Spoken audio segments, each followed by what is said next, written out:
Assalamualaikum warahmatullahi wabarakatuh. Di sini saya akan menjelaskan tentang manajemen risiko Islam. Manajemen risiko dalam Islam.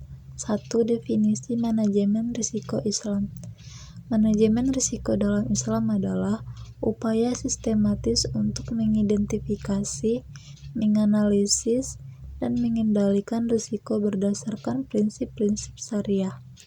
Tujuannya adalah untuk meminimalkan potensi kerugian yang dapat mengganggu keseimbangan dan keadilan dalam aktivitas ekonomi serta kehidupan sosial. 2. Prinsip-prinsip manajemen risiko Islam. Manajemen risiko dalam Islam berpegang pada beberapa prinsip utama. Yang pertama, tawakal atau berserah diri kepada Allah. Setelah melakukan langkah-langkah pencegahan dan pengelolaan risiko, seorang muslim harus berserah diri kepada Allah karena segala sesuatu berada dalam ketentuannya. Yang kedua, ta'awun atau tolong-menolong. Islam menganjurkan kerjasama dalam mengelola risiko, seperti konsep takaful atau asuransi syariah, di mana risiko dibagi secara adil antara anggota masyarakat. 3. Al-ghum bil-ghum atau keuntungan sejalan dengan risiko.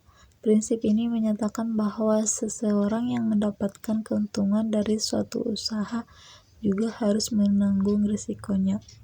Dalam Islam, praktik seperti gharar atau ketidakpastian berlebihan dilarang untuk menghindari spekulasi yang merugikan. Yang keempat, tidak mengandung unsur haram. Setiap strategi manajemen risiko harus bebas dari unsur riba atau bunga, gharar atau ketidakpastian berlebihan, dan maisir atau perjudian yang dapat menimbulkan ketidakadilan dalam sistem ekonomi Islam. 3. Pendekatan manajemen risiko dalam Islam. Yang pertama, identifikasi risiko. Menentukan berbagai jenis risiko yang mungkin terjadi, baik dalam bisnis, keuangan, atau kehidupan sehari-hari. Yang kedua, evaluasi dan analisis risiko.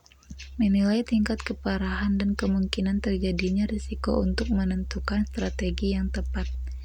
3. Mitigasi dan pengendalian risiko. Menggunakan instrumen syariah seperti takaful, akad syariah atau mudharabah, musyarakah, dan lain-lain, dan diversifikasi usaha untuk mengurangi dampak risiko. Yang keempat, monitoring dan evaluasi.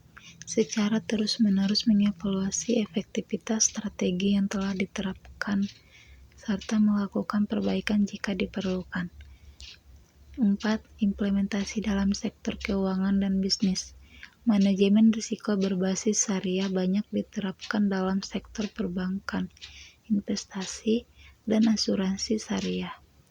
Misalnya, yang pertama, perbankan syariah menghindari risiko riba dengan menggunakan akad bagi hasil seperti mudharabah dan musyarakah.